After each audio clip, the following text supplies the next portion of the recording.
This is the DAE Wireless Cloud Metering Installation Guide for DEM series. Step 1. Connect DEM meter to WSC500A using the UL2464 cable.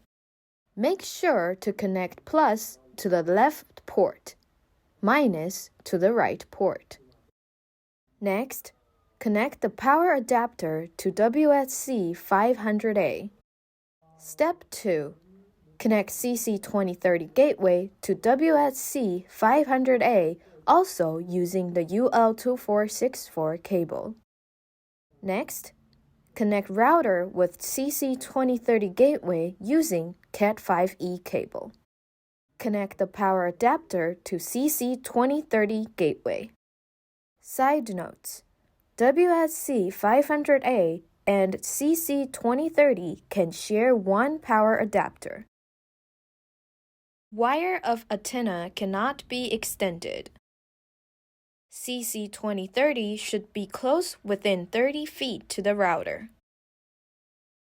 This is the end of the installation guide. If you have any questions, please contact us at 248-635-3708 or info@daecontrols.com, or refer to our website www.daecontrol.com.